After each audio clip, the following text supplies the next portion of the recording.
Olá pessoal, na aula de hoje de Direito Agrário nós vamos tratar um pouquinho, nós vamos na verdade continuar o assunto reforma agrária, né, para tratar da colonização particular, né, que é algo que se contrapõe, digamos, à colonização pública que nós vimos, que vem da União, a forma como a União faz essas divisões das propriedades para fins de reforma agrária, né, os critérios para que se faça isso e assim por diante. A colonização particular, ela vem num outro sentido e como o próprio termo já vem trazendo para a gente, né, é feita em propriedades particulares, ou seja, eu pego essas propriedades particulares que teriam outros intuitos completamente diferentes e transformo elas em objeto de reforma agrária. E com que objetivo?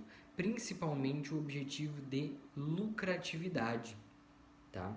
Então, se eu, produtor rural, entendo que é mais lucrativo eu dividir e vender essa propriedade, então que eu utilize ela para fins de reforma, não para uma venda particular qualquer e assim por diante, né? Então, o objetivo aqui é tornar mais lucrativa a reforma do que seria uma compra e venda normal, natural, digamos assim. E para isso eu tenho alguns requisitos, logicamente, né? Eu vou ter requisito de projeto no INCRA, eu vou ter requisito de construção de determinada estrutura básica, exatamente para evitar problemas posteriores, como é o caso do acesso à rodovia, do acesso à água, da infraestrutura básica, da assistência técnica, médica, para aqueles beneficiários, né, dessa reforma particular, a entrega da documentação regularizada para essas pessoas e assim por diante. Então eu tenho aí alguns requisitos que vão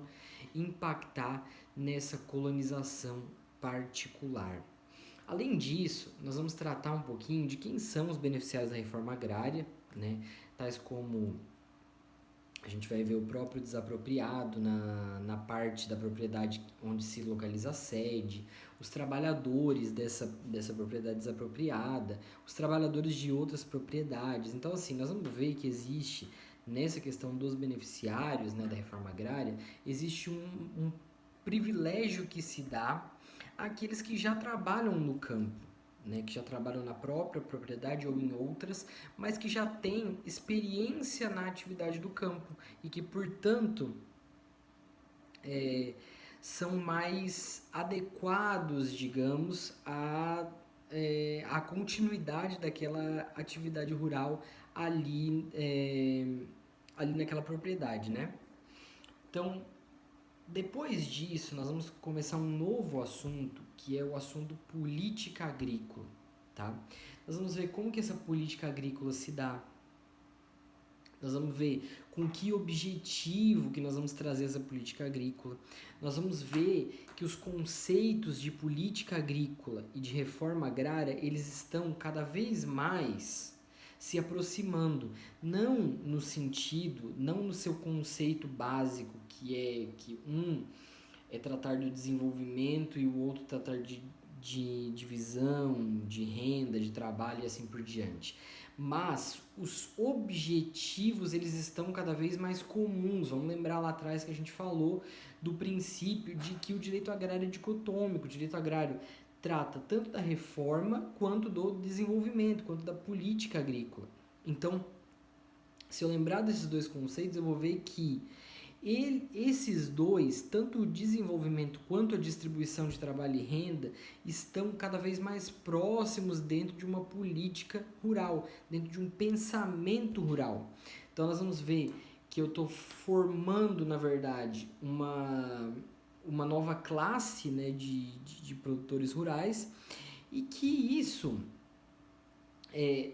ajuda, de certa forma, numa distribuição mais equânime, numa distribuição mais equalitária, talvez também, e num melhor aproveitamento de todas as nossas propriedades rurais. Tá certo? Esses são os assuntos da aula. O material extra vai estar lançado também junto com esse vídeo. E na próxima semana nós teremos a atividade que vai ser explicada melhor num vídeo posterior. beleza? Até mais.